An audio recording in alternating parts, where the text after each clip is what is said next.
Welcome everybody to our virtual chat, and thank you for joining us live on YouTube.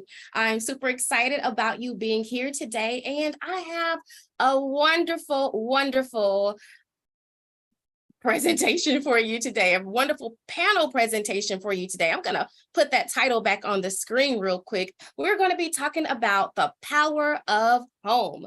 Cultivating leadership skills in our kids and teens. This presentation is brought to you by the Leadership Academy of Creative Arts, also known as TLACA, where our mission is to restore the role of the village by building healthy leaders in the communities. We thank you for joining and being a part of this. Please like and subscribe to our YouTube channel so that when we're having these live conversations, you can always be in the know. This presentation has also been brought to our presenting sponsors, Community Foundations of Texas. We thank you so much for your contribution to our organization. It allows us to do things like this and have conversations the way we're about to have a conversation today. So thank you so much. All right, I am ready to introduce you to our panel. They are in the waiting room, just waiting to begin. And I just am so happy that they are able to join us on today. So before I do that, I do want to welcome you to our Cultivating Leadership in Kids and Teens panel discussion. I'm so thrilled to have you all here today as we dive into this crucial topic. So let me bring our guest speakers in the room here. Give me 1 second. They are going to be joining. All right, they are coming in one at a time, and I am going to introduce each of these beautiful people to you. I'm going to give them time to teleport into our space and make sure they look beautiful. Welcome. Thank you for joining. And thank you for being in our virtual space today. All right, they are all coming in. Awesome. And if you're on our YouTube live, please don't forget to drop a comment, subscribe, and make sure you like and follow our page. All right, let's get started. Welcome, panelists. I'm so glad to see each of you. You look beautiful today. We are going to start with an opening activity that's going to help us break the ice and lighten the mood. So I have a question for each of you. And before I ask you the question, I'm going to introduce you, all right? Just remember that each of you will have about 30 seconds to share your information. And the question I am asking is, what is one thing that inspired you during your childhood or your teenage years, all right? We are going to start with Alicia Mitchell. Alicia is a passionate educator and facilitator of enriching, overcoming the challenge. Alicia has a strong focus with mentoring youth, and she is dedicated to empowering them through self-improvement and personal growth. Alicia's commitment to nurturing young minds and fostering personal development shines through her impactful workshops, making a positive difference in the lives of all she guides. Thank you so much, Alicia, for joining the call. Go ahead and answer that question. What inspired you as a child or as a teen? Yes, good evening, everyone. Thank you guys for being here. What inspired me as a child and a teen was creating a legacy. So culturally and generationally, most people didn't graduate from college. Most people didn't really, put a name for our family. So for me, what inspires me is to continue to create a legacy and leave footprints behind. Thank you so much, Alicia, for adding that to the conversation. Awesome. All right. Now we're going to move to our next participant here. I want to introduce her to the space. I just want to make sure, though, that I have everybody being seen on the spotlight, and I think that we are good to go. All right. Here comes your question, Miss Angela. But before you answer, we're going to make sure we introduce you. Miss Angela is a remarkable individual with a diverse tapestry of roles and experiences. She is a daughter, a granddaughter, a niece, a cousin, and a devoted wife of 38 years to an Army veteran. Miss Angela embraces her roles as an aunt to 17 nieces and nephews, a mother to 11 beautiful kids, and a grandmother of 8 with love and care. But wait, there is more. Miss Angela is a licensed massage therapist, a Reiki 1 certified licensed professional practitioner, and an ordained minister through the Universal Life Church. As a Dallas College student, she aspires to be an entrepreneur driven by her passion for professional growth. Angela proudly identifies as an Indigenous sister, though not officially recognized by the Bureau of Indian Affairs. She has been acknowledged and guided by her elders. Praise the elders. We love our elders. Above all, she is a down-to-earth woman, eager to share her knowledge and experiences to inspire others on their journeys of growth and self-development. We love you, Miss Angela. Thank you for joining us in this space. Could you please share one thing that inspired you during your childhood? I would have to say being a part of my church. Although now I am not a practicing Christian, but Christianity really inspired me to just, know that there's something beyond this earth, that there's more to life than meets the eye, that you can have anything that you desire if you put your mind to it, if you believe that there is a creator and that you are also a co-creator. So being a part of that Christian community really helped me to, tap inside and reach for that higher self, that guide, that spirit guide. My ancestors, when they passed, they left legacies and little things for me to have as a guidepost, if you will. And so Christianity really inspired me to know that I am not here alone. I don't have to go about things alone. Even when I think it's just me, there's always some energy around me that's helping me, guiding me, protecting me, showing me the way that I should go. So I would have to say, yes, definitely growing up in the church. I love it. And I definitely agree. As my spirituality continues to boom and grow, Christianity has definitely been a positive foundation to build up my discipline as I go into my self-discovery. So thank you for sharing that, Miss Angela. I love it. All right, our next panelist is no stranger to the village. Help me welcome Tonisha Qualls. Tonisha is a professional development specialist with over 15 years of experience in the field of education and child development. She has a bachelor's degree in child development from Texas Women's University, a certified Montessori instructor registered with the Texas State Registry, and a certified CPI nonviolent intervention trainer. Come on, Tonisha. Tonisha is also the mother of 3 beautiful girls, and she believes that parenting is a transitional journey that should be graciously honored. Thank you for joining, Tonisha. Could you share one thing that has inspired you when you were a child or a teenager? Yes, thank you. It's always wonderful to be back with the village. We never leave, but my family, most definitely, my family has been a great inspiration. Our elders, educators, and leaders in their own right and in their own respect, and instill some very strong and powerful family dynamics within us that we still carry through today. And although, with every generation we seek to grow and to change, we still have some very strong and fundamental core values that were graciously passed down from our elders, from their parents, and so on and so forth. So my family has been a major inspiration and a major, strong foundational force in my life from youth till now. Awesome. Thank you so much, Tonisha. And you brought up a really good point about, and I think Miss Angela did too, about our ancestors and our elders. And I think when it comes to leadership, it is so important to still hone in into the wisdom that our elders have and our ancestors have left us. So thank you for bringing that up. And it brings me to go ahead and let us pause here to pay homage to our ancestors, to pay homage to spirit, to pay homage to God, and just thank God for this time and this moment for us together as we continue to pour into each other as parents and as leaders in the community. Ashe and amen. All right. So let's go ahead and get into round 1 of our discussion today. Before we begin, I do want to give a disclaimer that we do have a parent academy where we do this all the time, twice a month on Thursdays. And we wanted to invite our YouTube community into our Parent Academy discussion. So thank you, parents, for showing up for your kids and also showing up for yourselves today.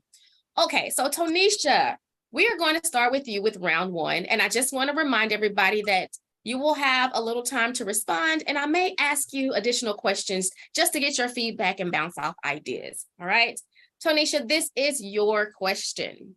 Now, I know you have 2 beautiful early learners, and we want to hear all about them. How can we instill the foundations of leadership in our early learners, fostering things like confidence, communication, teamwork? How can we do that in our early learners?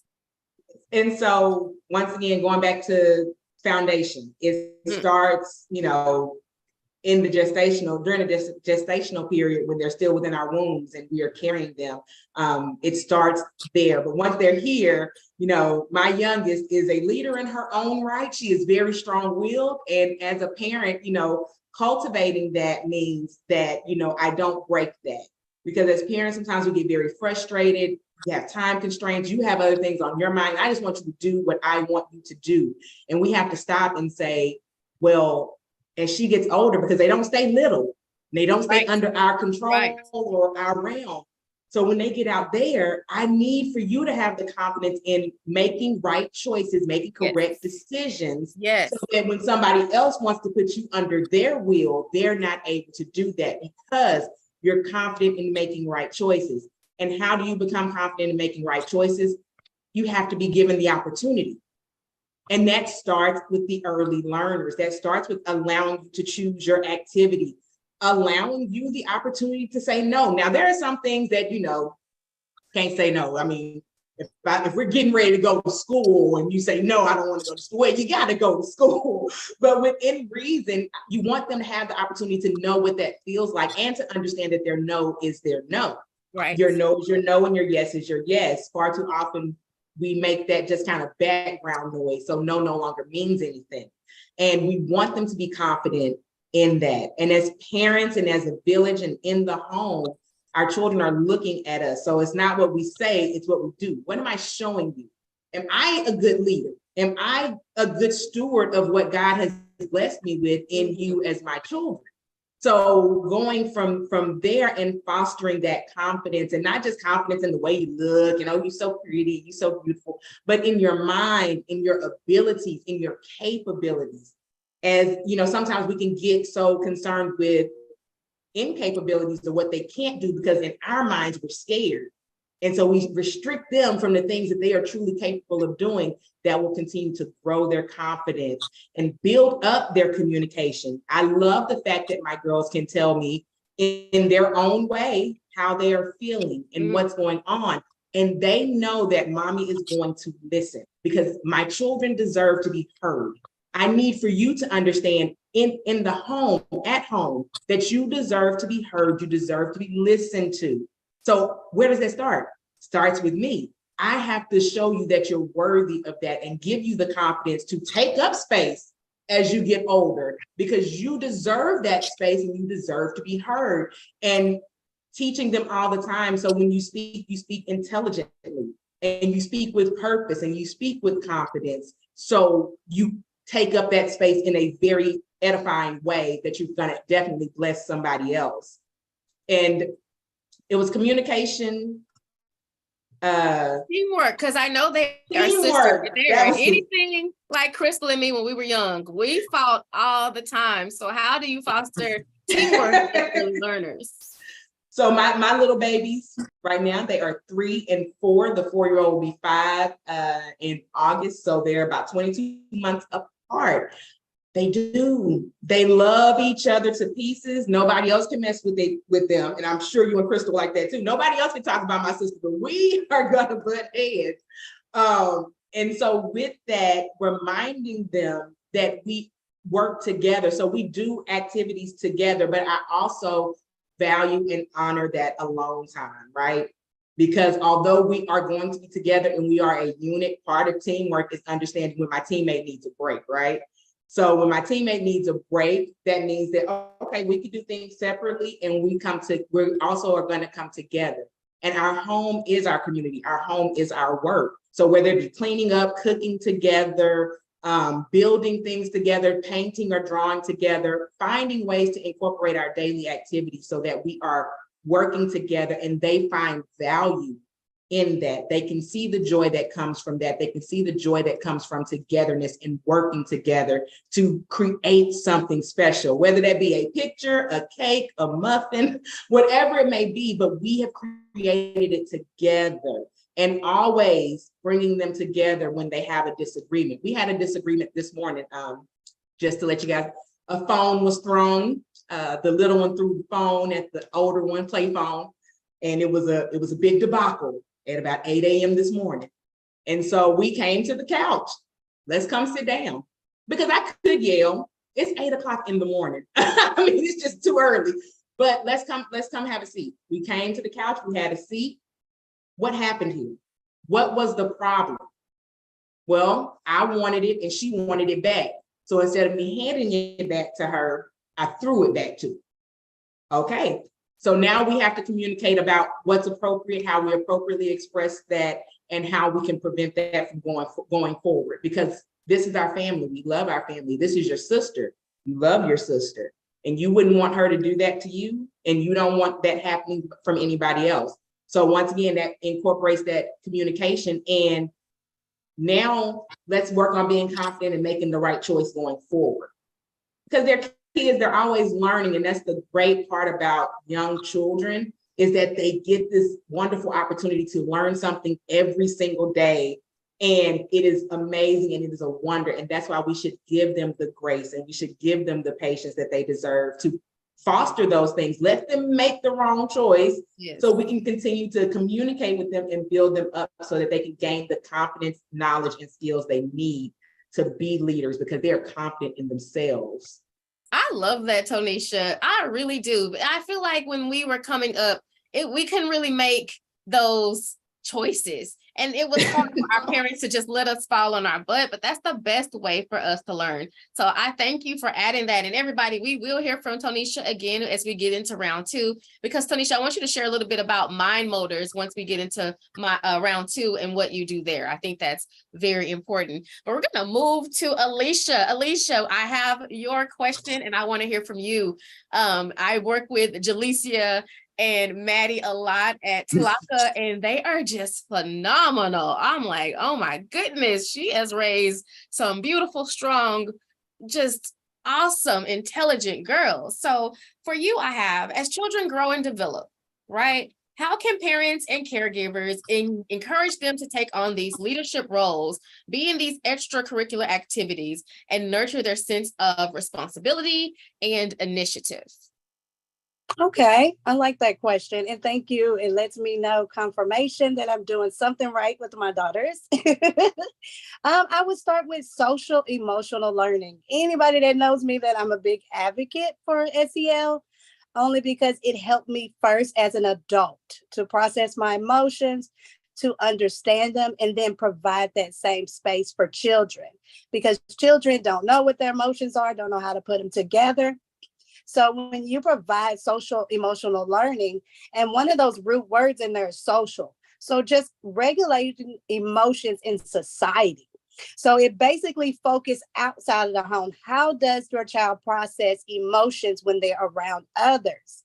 And we know that ties into being a leader. We're operating with others. So it's about emotional regulation, providing that space for your child, like Miss Tanisha said, giving that foundation, which would probably be SEL, learning the emotional regulation, because we're dealing with others as a leader and their emotions as well.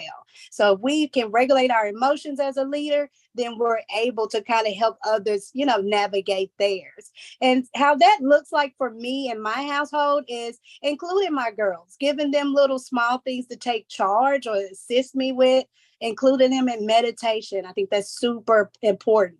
Those are those mindful moments that we always want to give kids, because they're super busy and we wish that we had the energy they had. So, like I said, social emotional learning. And then like Miss Tanisha, I also work closely with a Montessori. And their model is basically, what does the child gravitate to? And you build off that. And that's another thing that I would tell, like, step back and watch your child. What are their niches? What are their gravitate to show you what type of leader they would be? And then you build on that. And also I push my children out their comfort zone. So this may not technically be something that they be good at or they like, but I, as a mother or a parent, think this might be instill something in them. And I'll push them out their comfort zone.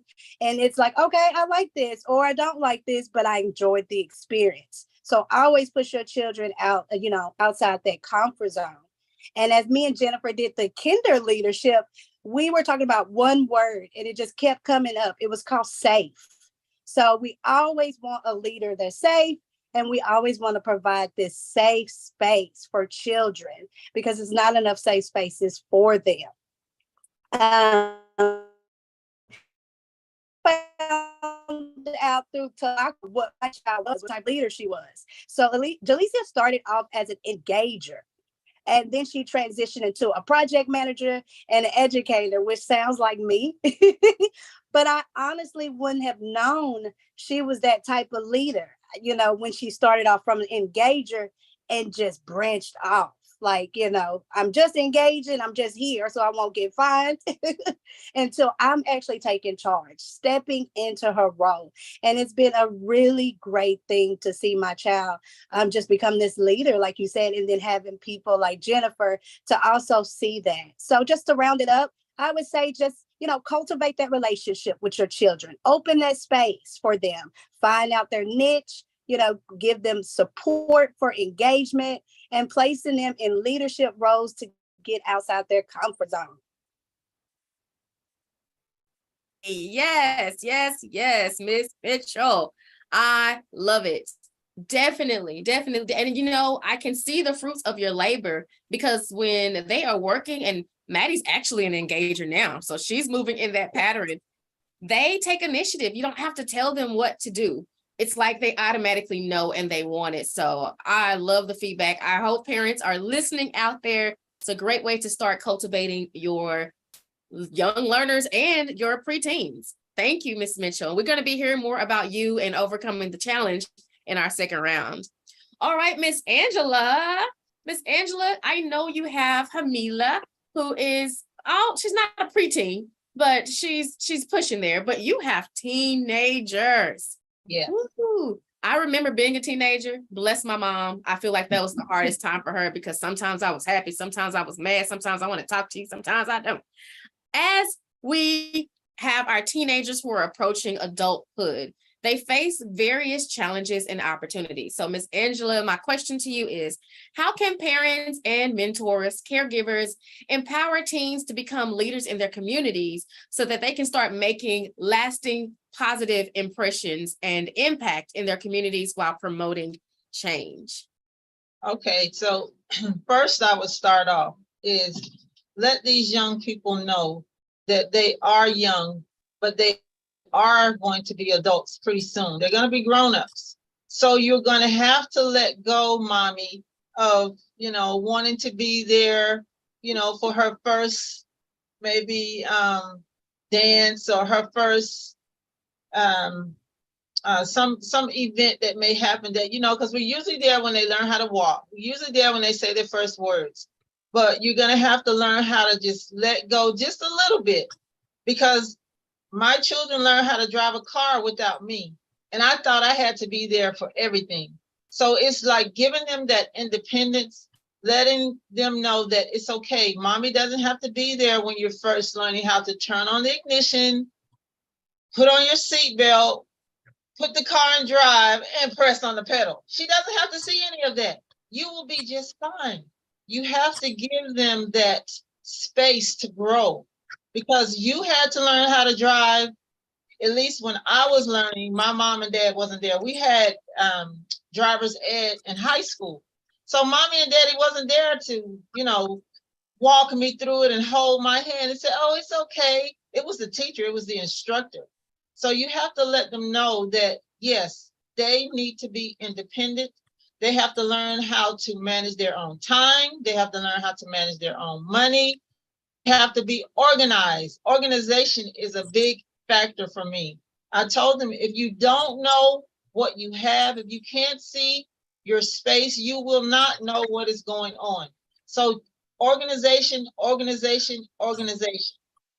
Once you can see, then you can set the time for, okay, I'm going to need time to study. I'm going to need time to prepare my meal. I'm going to need time so that I can go shopping for my clothing. I'm going to need time to wash my own clothes, because when you become a teenager, I think a mom should say, okay, here's the washing machine, here's the dryer. Okay, you see me do this every day. So, just tell them, do not touch the knobs. Leave the settings as they are, but you can put the washing detergent in, and put the clothes in and wash your own clothes. If it's sunny, outside on the line. And that is like a ritual for me. When my grandmother was growing up, she put her clothes on the line. She didn't have a dryer. And if she did, she wouldn't use it. So, going outside because you're getting in touch with spirit and the earth. So you go outside, put some on the line. And yes, we have a dryer. So yeah, you can use a dryer. But just letting them know that there are certain things they have to do in order to be able to be independent. You're not going to be there when they go to college. They're living in the dorm. They have to wash their clothes. They may have to drive, and it may be someone else's car. So at 15 or 16, let them get their learner's permit. Then, at 16, 17, let them get their Class A driver's license. And, they have to be insured on your policy. So let them know this is serious. But at the same time, you should allow them to know that, yes, give them these tools so that they can be independent, time management. When they get their money, let them have a goal to save up for. Usually, my children would save up for vacations. I have a large family, so they knew when we went on a trip, mommy and daddy was going to have to pay for everything, so it was going to be a limited amount. if we were going to a restaurant, okay, there's only a certain amount of desserts that you're going to get. You're not going to get every dessert on the menu. So they would save up their own money because they knew if I wanted to get cake and I wanted to get pie and I wanted to get ice cream and I wanted to get all this fancy stuff that, well, I'm going to have two choices, mom and dad. So they would save up.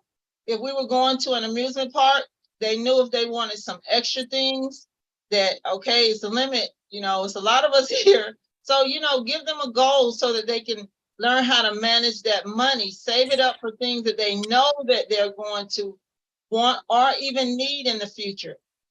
Time management, learn how to save money and, have those skills so that they can be independent, learn how to drive safely, learn how to wash clothes, cook.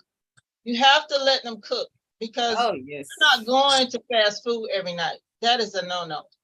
So, give them those skills so that they can be able to go in the kitchen. And if they have an onion, a potato, some rice, some spaghetti sauce, some spaghetti, tomatoes, lettuce, they can go in there and make a full meal. And they won't be sitting at home starving like everybody else will be saying, I got to go to McDonald's, man, I'm hungry.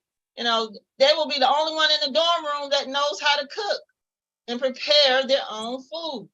So give them all the skills that they need before they leave home so that when they leave home, you don't have to worry. You've done everything. I definitely agree, Miss Angela. When I met your teams, I was like, wow, they are y'all have to meet even your older babies. They just have a presence about them. They are safe. They feel secure in who they are. They are intelligent as well. They speak so in all different languages. They speak AAVE, they speak English, they speak whatever, but it's beautiful. And so I love what you do with your kids. And I'm glad that you said it best, let go. I still have to remind my mom. I had to tell her the other day, Mom, I am almost 40. You gotta stop it, okay? It's hard. It's still hard. I mean, even with my older babies, it's still hard. Like I have one that's going to get her wisdom teeth pulled, and I'm just like, I just want to be there to hold her hand, but I cannot I have to let her do it, and she'll be fine. She'll be fine. Right. I trust the dentist, and I'm thankful that she has even the thought of going to take care of her teeth on her own. That's another thing. Knowing when you need to go take care of your health. A lot of young people, they discard it, they discount it. If they're feeling ill, they won't think, well, maybe I need to get checked out. Or maybe I shouldn't eat this. Or maybe I need to call mom and let her know. Sometimes they keep it a secret until it's serious. So I think, letting them know that, when you get out there, you have to be able to take care of yourself. Yes. Mommy's not going to be there, even though I wish I could, but I can't be in all these different places at one time. And I really appreciate you for having this platform. This is beautiful for allowing moms to interact and to, root for each other and all the different experiences so we can learn and grow. And this is a beautiful platform. Thank you, Miss Angela. And I agree. This is a great place for us to just hone in on each other's wisdom. So I thank you for sharing that. And we look forward to talking to you more in round 2. Now, our final guest, she has been a friend of mine since we were children. We used to sing in the choir today. I mean, we're going to sing today, Daisha. I said today. We used to sing in the choir. And I know if I said for us to sing today, she would be ready to sing with me. I would like to introduce you to my dear friend, Daisha Friday. Daisha Friday is the creative mind behind Sweet Harmony by Daisha, and she is known for making delightful, delicious, sparkling strawberries. It's like eating diamonds, but it's so juicy. Alongside of her entrepreneurial journey, Daisha has joyfully embraced motherhood for 11 years, wearing multiple hats such as a teacher, tutor, supporter, counselor, training, nurse, maid, cook. She's just awesome. She does it all. Currently serving as a member service representative at Advanced Federal Credit Union in the North Dallas branch. Daisha is passionate about helping others and delivering top-notch service leaving a positive impact wherever she goes. Welcome, Daisha, to our panel. Woo-hoo. Okay, Daisha, I have 2 questions for you. One is a short one. You got about 30 seconds. And then I have another deeper one for you. Can you share one thing that inspired you as a child or a teenager? I feel like my biggest inspiration was my mom, was the way she supported me, no matter what, no matter how crazy it was. She was like, well, try it.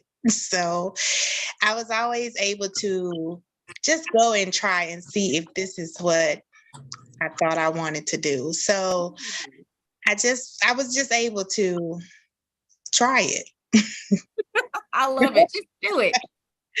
Yeah. Right. Yeah, it doesn't hurt. And that, that's so interesting because that kind of leads to the question I have for you.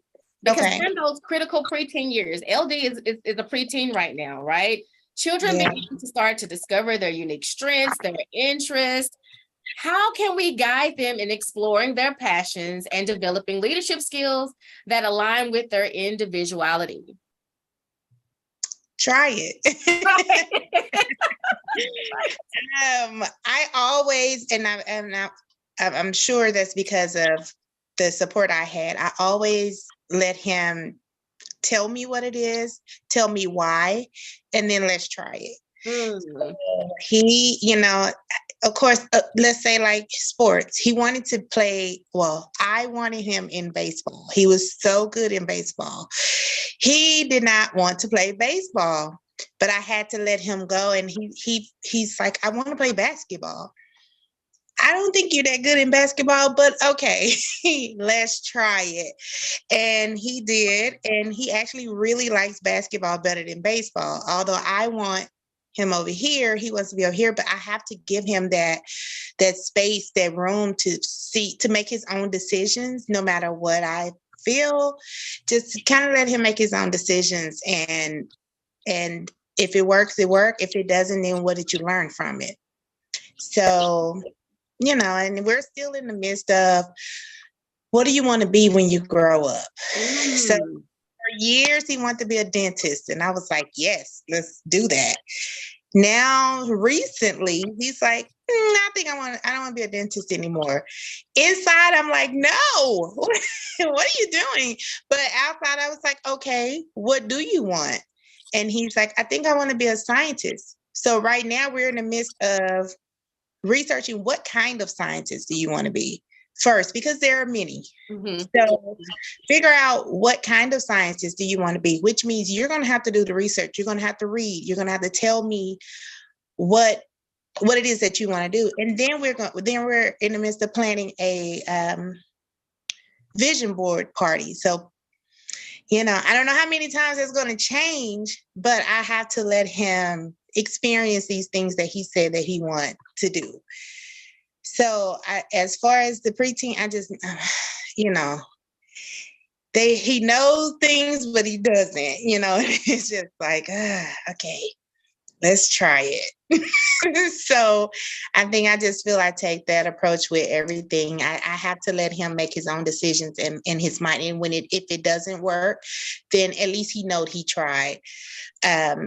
He thought he wanted to play soccer. He found out very quickly that's not what he wanted to do, because it's a whole lot of running. And he was not for that. So yeah, he's just in that, like you said, that preteen, in that middle, to where he's trying to make decisions and decide. And he's telling me all the time, Ma, I'm responsible. I can do this. And I'm like, okay, you're right. Let's see. Wow. Let's try and let's see. I love it. Parents, let that be your motto. Let's try and let's see, because we do have to allow them to decide. Otherwise, sometimes they might grow and have resentment towards us as parents because we did not give them that opportunity. So I really like that, because you don't have to say, that's not for you. He can really see for himself. You'll find out. Now, he did leech onto the drums. Is he still playing the drums?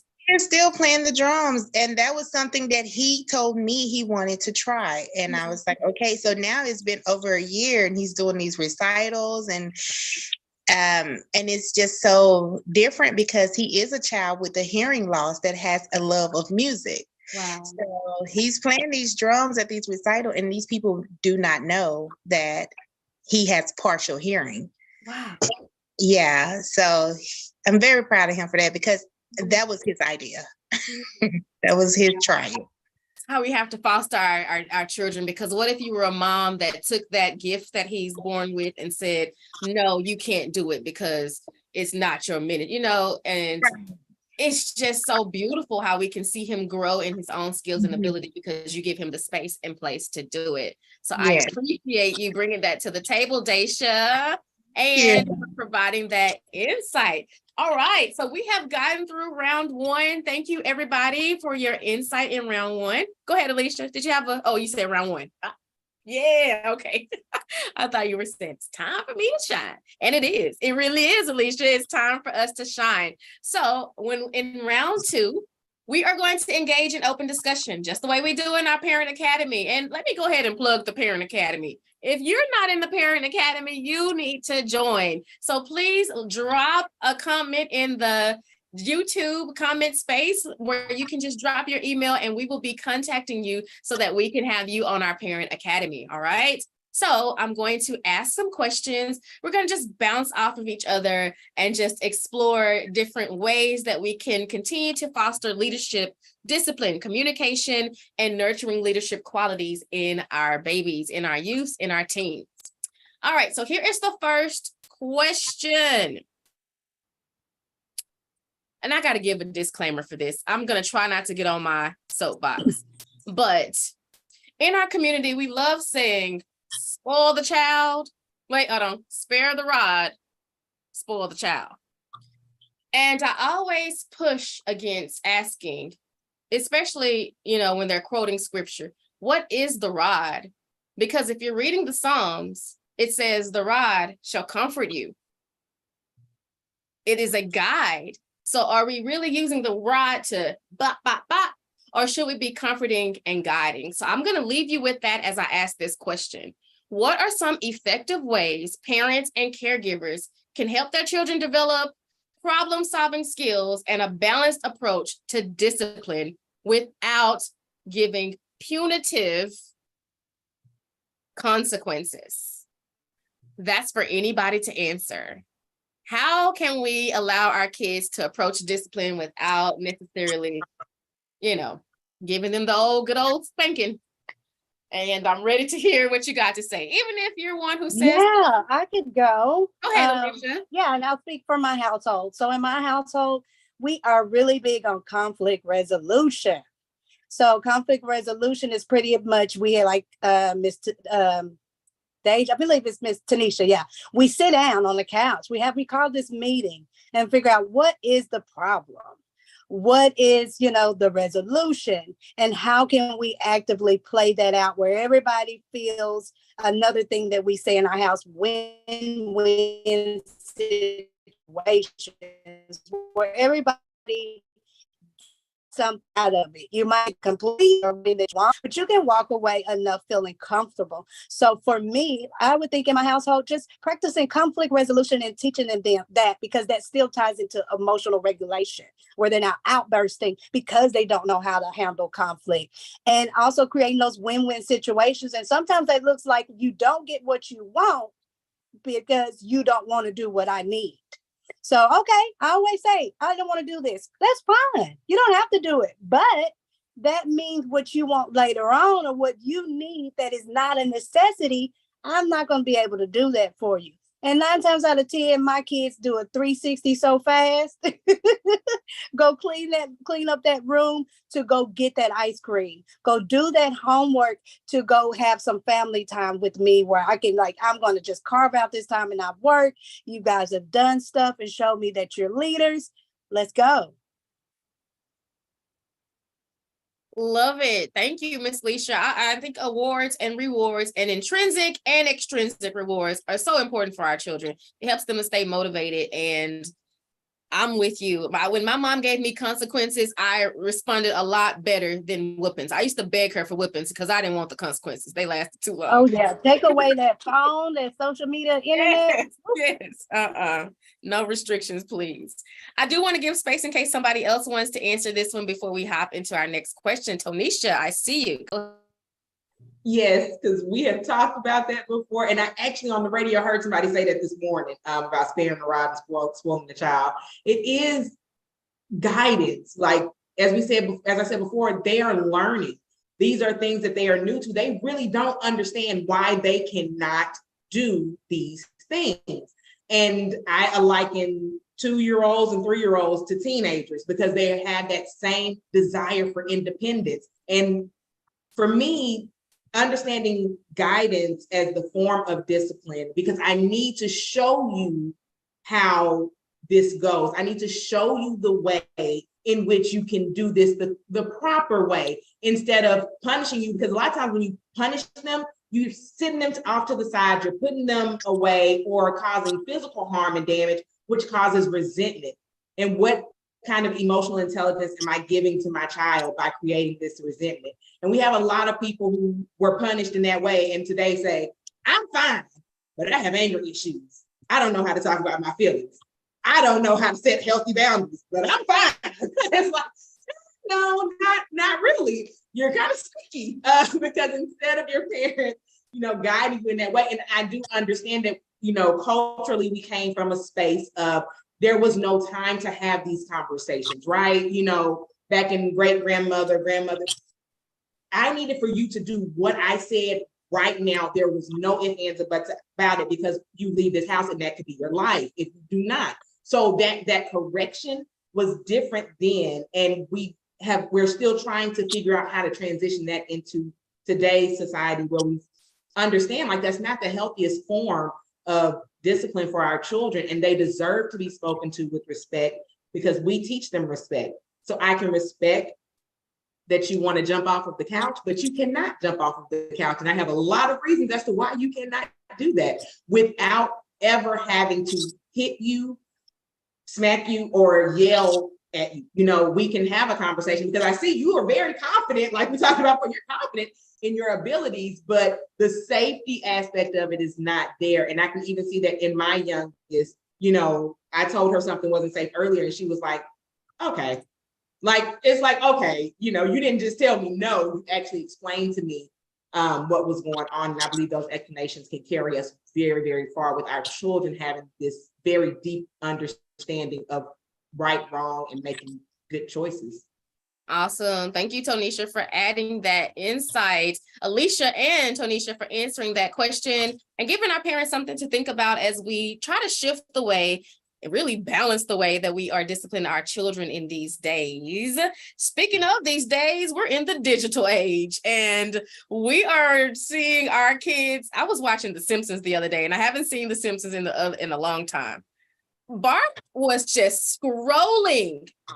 Instead of doing his little skateboard scrolling, he was just on the phone. I was like, even the cartoons are sucked into the digital world. So how can we teach our children and teens responsible digital communication, promoting empathy and respect for online interactions? Because they are going to be online. It's nothing that we can be like, get off of it. But how can we start showing them leadership in the digital world? The floor is open.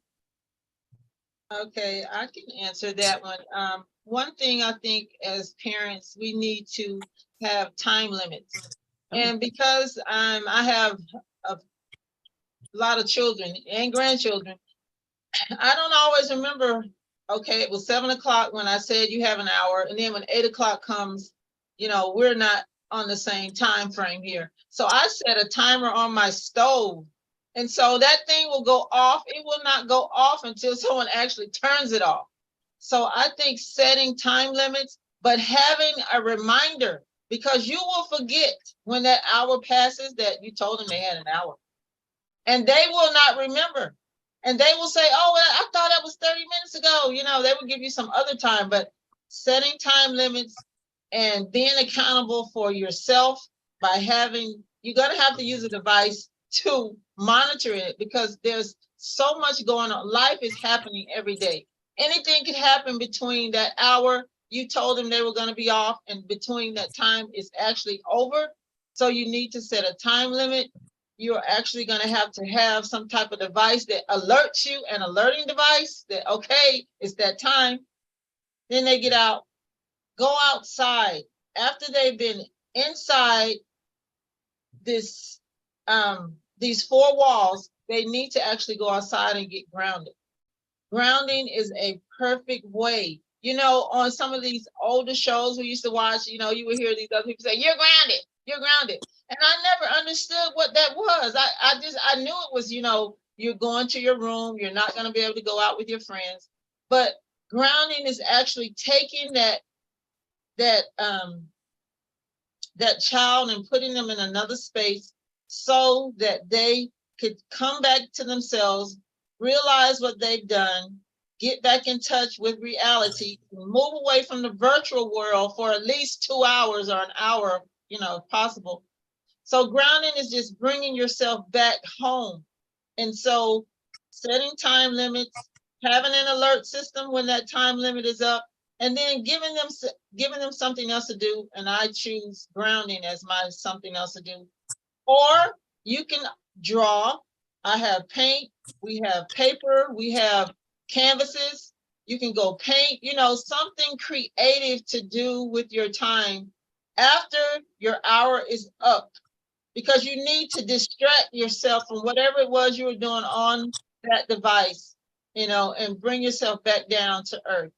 So I would suggest time limits, grounding, and another way to release that energy. You know, you can read a book, you can write a story, you can write a poem, you can even turn on some clean music, you know, and dance. But move away from the device. Yes, indeed. I always say praise music confuses the enemy. So turn on that praise music and dance. Daisha, if you want to respond, you can. And then Alicia, I saw you as well.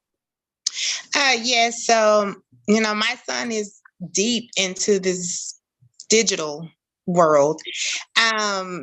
I mean, it just went from the Oculus to the PlayStation to the phone to the computer. And I was like, wait a minute, this is a lot. It's way too much. And don't you have summer reading? Like, what are we doing? So I agree that time I need you away from all of these devices and go get that book and read a chapter to me. Let me see if and then we'll discuss what happened before when we didn't, I wasn't there while you were reading. Tell me what happened so I can get caught up. Go bounce that basketball. Because, you know, we're trying to get you better. So go outside and bounce that ball. He did have a situation where on the Oculus, because, you know, there are kids from all over, and one of them called him the N-word. Yeah. But he tried to convince my son that meant a term of endearment. And he was like, you know, he loves to kind of show people up when he know he's right. He's like, Mom, is the N-word a good word? And I was like, no, what is happening now? And so he tells me, you know, and I had him to get off for a moment, and I had to talk to him and just kind of ask him, you know, what do you know? Like, do you know what that means? And do you know that that's not okay to be called that and all of that? So it just turned into a whole conversation. But now again, let's go. Did you finish that summer stuff? Because let's do that. We have other things that you can do. Have you practiced your drums? Have you bounced your ball? Have you done these other things that gives you a break from all of this? But I also need you to understand that some of the stuff in this digital is real world. Like, that may happen. I need you to know how to handle that also. So it's a lot. But the breaks are much needed. Much needed. During the school year, he cannot play the game Monday through Thursday. There's no game. Friday, Saturday, and half of Sunday, you're good. But Monday through Thursday, did you read your 20 minutes? Let me see your homework. Let's practice this math. Let's do something else. Or let's watch a show together. That can be your your screen. So it's just trying to make sure he's not overdoing it on the digital items. So just pull them away. I love it. I love it. Thank you, Daisha. And it seems like we're all saying the same thing. I do want to also let Miss Angela know that I never thought about grounding like that. I've been grounded many times, but I never thought about it like that. So I thank you for adding that. Alicia, go ahead. Yes. So social media in my house is a little different as far as I have preteen and then a younger adolescents. So pretty much social media in my house is non-existent. They do not have any apps or any profiles as far as because of the age. I think it's just like, hey, when we set an age limit that I think is appropriate for this, then maybe so we can talk about it. You show me the responsibility, as the ladies mentioned. The only social media we have is YouTube, and it is catered by age group. So they do have you can put their age groups so it could filter, but the filtering is still off sometimes. So what I do to kind of combat that is make it educational. They're like, Mom, how many legs does an octopus have? Look it up on YouTube. Mom, how do I paint my nails or to make a design or retwist my hair? Look it up on YouTube. It's always there. So I try to make it educational too when they're on social media to combat it. But yeah, social media is non-existent. But I do have something, Jennifer, I want to pose to the panelists, the hosts, and the people that are here that still ties into this. Is this okay? Definitely okay. Go ahead. So, and it's this unspoken thing that parents are dealing with the digital age. We are trying to parent against technology. And it's really a struggle to balance me not letting the technology parent my child. And I want to open the space up to hear how others feel about them having to battle technology during their parenting and how they're navigating it. It's a question, good question. So if anybody wants to answer that, like, how are you balancing that technology? How are you navigating it? How are you even monitoring it in a way that makes sure that your students are using that digital integrity? Go ahead, Tonisha, I see you've unmuted. So I have the two little ones. I also have my 17-year-old. And when she was, and she's listening, so hey, Nani. But she used to have to turn her phone in. So whatever that time was, 8 or 9 o'clock, because of course, if you have it in there, even if you're using it for an alarm, when you have an alarm clock, you're gonna be tempted, just like as adults. I mean, once again, when I talk about modeling and being a role model, how often are we looking at our phones? How often are we engrossed in social media, Facebook, TikTok, Pinterest, whatever it may be? So our children look at us and they see that as being the way that things are. I'm always on my phone, whether it be business or whatever. If they see you doing it, they are going to follow suit. So she used to have to turn her phone in, and then she had an iPhone.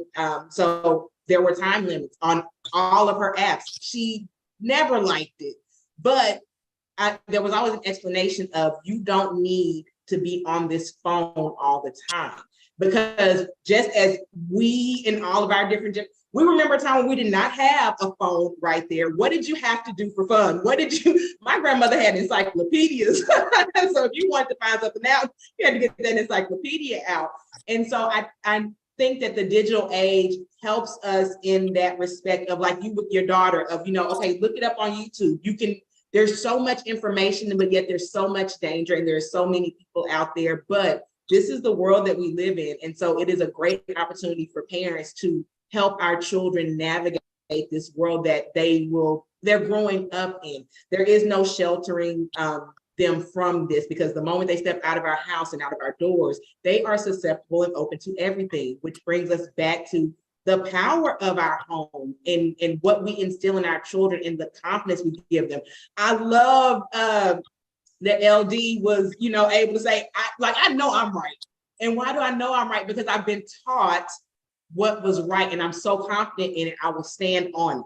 So that it's an uphill battle, but I love what you do as well, because there's a show on Netflix, and there were people creators of social media apps who do not allow their children to access social media until they're about 18 years old. The creators of these apps. So that's something to definitely take in, as because we want to not let our children be left out, but their children don't have it. Thank you for adding that. I don't have any kids, and my puppy is not on YouTube. Well, he is a little bit, but I think that's really good advice. And it kind of helps you to have that balance, because we don't want to take it all the way from them, because they're going to have to use it at work. It's coming, but we gotta have to teach them balance in the same way we teach them to wash their clothes, in the same way we teach them to wash the dishes and handle their responsibilities. They have to prove that they can be responsible on social media. All right, everybody, we have just about 2 minutes left. I just want to give you each a little time to just talk about, just briefly as you can, one more time, who you are. If you want to plug your business in, you can go ahead and do that. And if you want to also plug your handles, you can do that as well. So we're going to start with Alicia, because she's the first one that I am seeing here. Go ahead, Miss Alicia. Let us know who you are, your business, and plug yourself. And I'm going to remove everybody's spotlight so that we can just see you. Go ahead. Awesome. Yes. So I'm Alicia. I'm an educator, and what I'm here spotlighting is my workshops, Overcome the Challenge, OTC. And the workshops stem from my podcast that I started in COVID. Like I said, that SEL, to explore my emotions. And later on, it transitioned into these workshops for the youth that I participated with Jennifer. I'm so grateful for. So the podcast was kind of directed towards adults and teens, for them to understand the topics. And I'm basically on all platforms, OTC by Alicia Mitchell. You can look it up. But I was like, well, what can I do for the kids? Because they're not going to understand aggression and 80-20 rule and all these big fancy words. And God blessed me to do STEM and SEL workshops that still goes with the theme of my podcast, which is self-improvement and personal empowerment. So it's been a journey from me to start from a podcast to actually build a brand, a type of business out of my podcast to provide this. So I am the owner and the host of Overcome the Challenge podcast and workshops. So you guys can reach me at amitchell2038@outlook.com if you want to get the workshops, and they are free. We get sponsored materials from different partners like Million Moon Girls, Dallas After School. I mean, they come from whatever, and they can be tailored to what kind of workshops you do. Kind of like the last one, we did a kinder leadership. So I was able to do the older students leadership, but I had to cater it to kinder. And that was pretty exciting, because they still got the same type of, knowledge that the older kids got. So I'm always open to tailoring workshops to your needs. So yeah, that's me. Awesome. Thank you, Miss Mitchell. And I'm sure our parents will be in touch. All right, Tonisha, it is your time to shine. Let us know a little bit about you and what you do. Yes. So Tonisha Qualls, I am the founder of My Molders professional development and consulting firm. So I teach educators. I do parent education as well. I'm a certified first aid and CPR instructor. So if anybody ever needs that, I am available. I am also a site director for Red River Therapeutic Solutions, where we offer behavioral health services to children and adults. So we start at about age 5 and we go all the way up. So if you are someone who is going through anything mentally, emotionally, please feel free to reach out to us, and we are more than happy to help. And this week we opened up our ABA clinic in downtown Dallas. So yay, shout out. So we are really moving towards the holistic realm of care, where not just your physical body, but your mind, how you're learning and ensuring that we as a community are all involved in this. So for Mind Molders, you can look us up on Facebook. We are Mind Molders. I don't have any, really creative names. It's just me. And then brainmolders.com is the website. If you would like to sign up for the behavioral health services or inquire more about our ABA clinic, you can reach me at rrtsdallas2@gmail.com or look us up on rrtsonline.com. Thank you, Jennifer. Thank you for joining and sharing that information. Be sure you guys sign up for Mind Molders and for Red River Therapeutic Solutions. All right, Miss Angela, we're putting you here. Let us know a little bit more about you and how we can reach you if needed. Okay, so again, my name is Angela Hunter, and I'm a mom. I'm a licensed massage therapist. I actually was in the process of starting a wellness empowerment gathering organization before COVID, but that kind of put a damper on it. But I was able to have about 5 events, and if you look me up on Cosmic, that's KOSMIC, Oregon, ORGONE, Jules. On Instagram, you will see what I am still in the makings of providing for everyone. And also I'm into crystals. So, I use that to kind of help my children with some of the energy they're dealing with. Sometimes it's too much or they need a little bit extra. So we use crystals. Like I said, I'm getting in touch with the indigenous aspects of me. It's a great way to, relieve a lot of stress by honing in on whatever crystal that possesses the energy. You'll actually be able to receive that energy to help you move in or move out of whatever stress that you're going through. And I'm a licensed massage therapist, a Reiki certified one, practitioner. And if you need to reach me, my phone number is 469-859-6973.